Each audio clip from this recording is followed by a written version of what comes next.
What's up, guys? Back with another video. It's been a while. It's been a while, and it's a little shiny in the background. It's bright as hell outside, but this video I'm gonna be booking in a few months from now. We all know Summerslam's coming up, and rumor has it they might postpone it until fans can come back because of the whole COVID thing, because they want fans to actually be in attendance for SummerSlam, so they might push it back, or they might, they just took it out of the original original venue where it was supposed to be held at, and that was Boston. They're still looking around, but this is my fantasy booking for SummerSlam of this year. They got a lot of great potential feuds that could head into SummerSlam, and one of them, of course, is Bayley and Sasha, but I'll get to that later. But this is my fantasy booking for SummerSlam of 2020. Okay, starting with number one, rematch from WrestleMania, AJ Styles and The Undertaker. Now that boneyard match, or whatever the hell it was called, that match was so much fun, so entertaining. However, it wasn't really a standard wrestling match. It was more like a I don't know how would you describe it, but it was more like a Hollywood type match than anything else. It was more like a brawl, and I think in going forward, in the match, you saw Undertaker bring back his roots. You saw Undertaker bring back the American Badass gimmick with a different theme. So I think it'd be cool to reignite that and revisit it and have Undertaker come back as the American Badass this time around. And AJ Styles wants revenge on The Undertaker for what he did to him at WrestleMania. It just makes perfect sense, and it's already lined up. AJ Styles has already called out Undertaker numerous times since that event, so it would just make perfect sense for them to have a rematch. And this time you could just have AJ go over. The next match would be Edge and Seth Rollins. Now, since Royal Rumble earlier this year, Edge has been on fire. And even though his WrestleMania match with Randy Orton was long, drawn out, and very disappointing, I will say that the Backlash match could quite possibly be better, just because the fact that it's just a standard wrestling match. And excuse me, Edge and Randy have great chemistry together. However, at WrestleMania, it just didn't work. But with Edge and Seth Rollins, it makes sense because they have history together. Seth almost tried to end his career a few years ago when he told John Cena to bring back the Authority, which he did, which doesn't make sense in WWE storyline at all. But Edge would definitely want... I understand how Edge would definitely want some revenge on Seth Rollins for almost sending him to the hospital for what he did to him back then. And I think it would just be... Seth Rollins right now is probably one of the most over characters, over wrestlers are in the company right now, and it would give him a lot of heat to work with,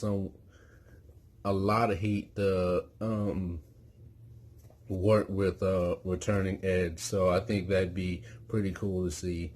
The reason I keep looking down is because I'm just looking at my my notes. I wrote all of this down because my memory is not too great, so I just wrote all this down on a piece of paper.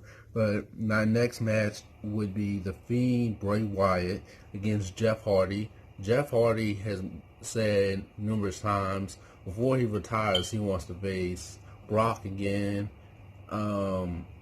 because he was Brock's first match in WWE. He wants to face Roger Strong, and he wants to face The Fiend Bray Wyatt. It would make sense that they've had history in the like I've said, they've had history in the past.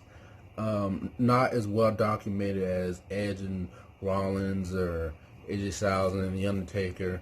However, Bray did team up with Matt, and the Fiend character would he can kind of go in on Jeff on his past about, drugs and alcohol and stuff like that. And if you don't want to do a standard wrestling match, you could do. I know Jeff Hardy wants some sort of climatic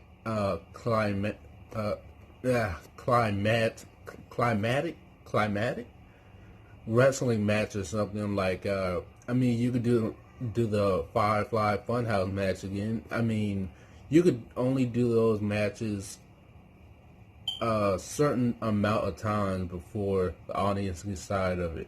But that matches like that only work for a character like The Fiend, and this match would be great for Bray and Jeff Hardy, because Jeff is no stranger to matches like this. He's done the Final Deletion, of course, and a lot of this weird stuff that he's done with his brother in the past, and it could work really well, and I think it'd be pretty fun to see.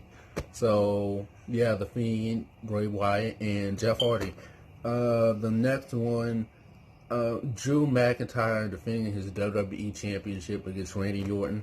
Randy Orton, right now he has a lot of heat on him, and I think he can definitely give Bray a run for his money. Bray needs some strong contenders after that disappointing WrestleMania match with Brock Lesnar.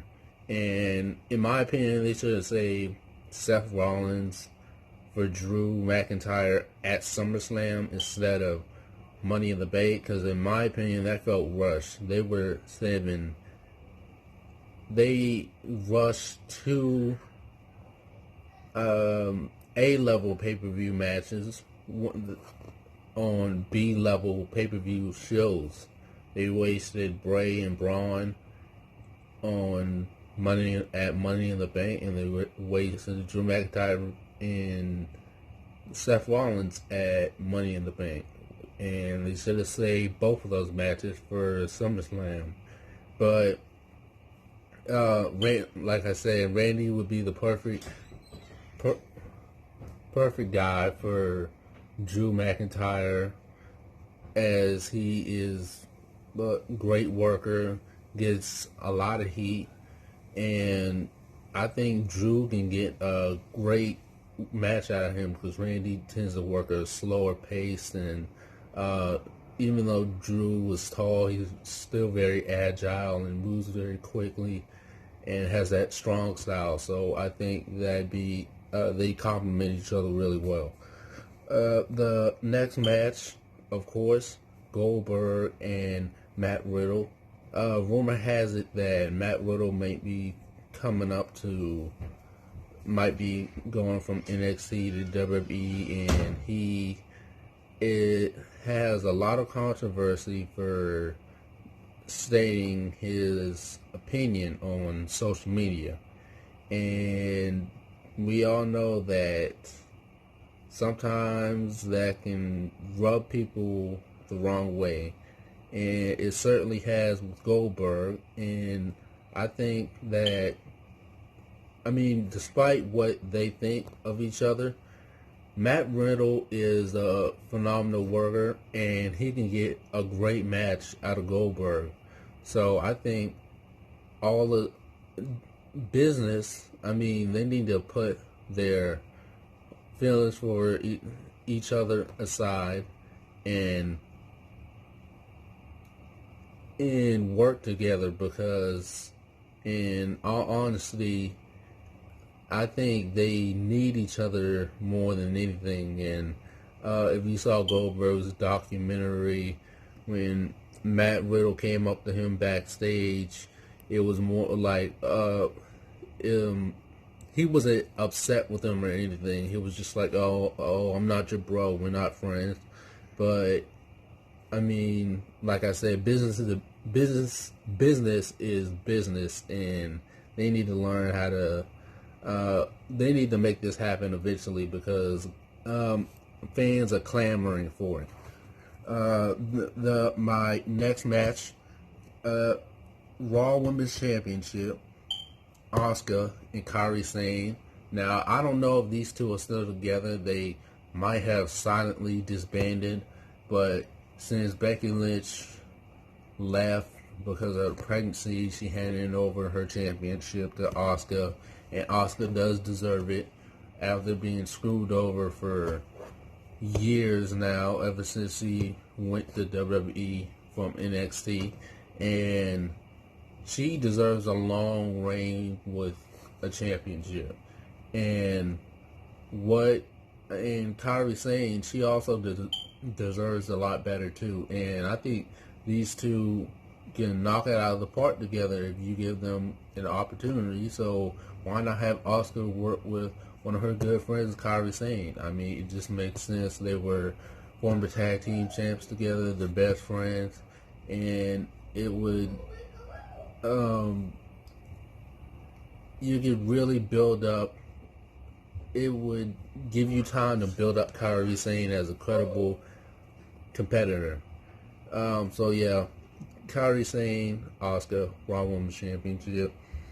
Next one, I would say Kevin Owens against Brock Lesnar. Now, these two have not wrestled each other. This is one of my dream matches, though, and I think that, in my opinion,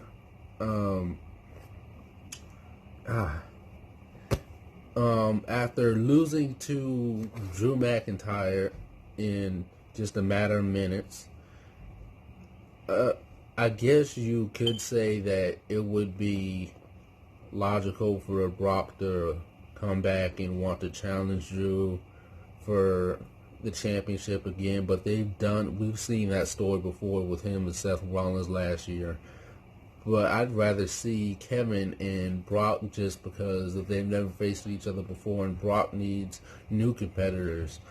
And Kevin Owens and Paul Heyman on the mic against each other, I mean, what else can you ask for? I mean, they're great promo workers, and hell, Brock is a incredible athlete, and Kevin Owens and Brock Lesnar, that is a match that I'm still waiting to happen.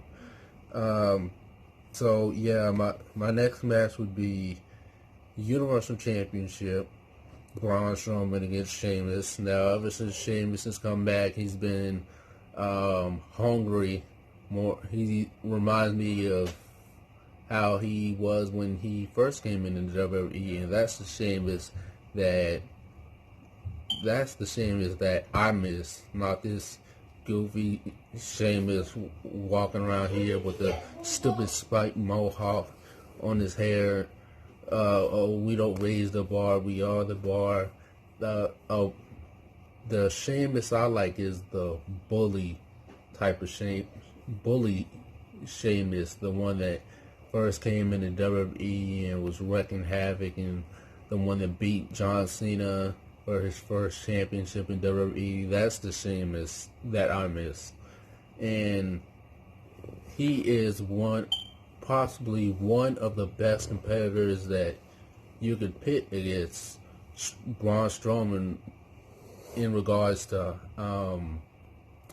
size-wise, and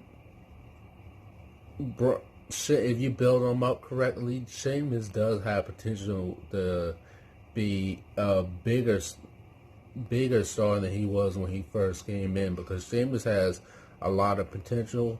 They just haven't tapped into it yet. And originally I was going to put Roman instead of Sheamus, but Roman is out for commission for a while due to personal issues, and we're not sure when he's going to come back. So Sheamus is a better replacement, just because Sheamus doesn't really get enough appreciation as he does, and since coming back from his injury, he's been on a tirade. He's currently in a feud with Jeff. However, after that ends, he's going to need someone to work with. And you build him up, make him look like a monster. And he'll, heading into SummerSlam, it'll be a match fans will be clamoring to see if you do it right. And finally, my last match, which I think should main event the show, is the Smackdown Women's Championship match, Bayley versus Sasha Banks. Now, they've been building towards this match since probably the beginning of the freaking year. Now, this match has been, they've tried the Bayley Sasha thing before, and it has failed terribly. But this time they're actually doing it right, because they're setting up Sasha's doubts, and Sasha's having doubts in her mind on whether or not Bayley is truly the friend that she wants her. Sasha doesn't really. She's questioning herself on whether or not Bayley is truly her best friend. I mean, she's the reason she got eliminated at WrestleMania in the Fatal 5-Way match, and Charlotte, during their promo a couple of weeks ago with Charlotte, Bayley, and Sasha, Charlotte did make a very good point when she said that, do you want to be the boss, or do you want to be Bayley's lackey? And it's like Bayley has become, like The Miz said, Bayley has become Paul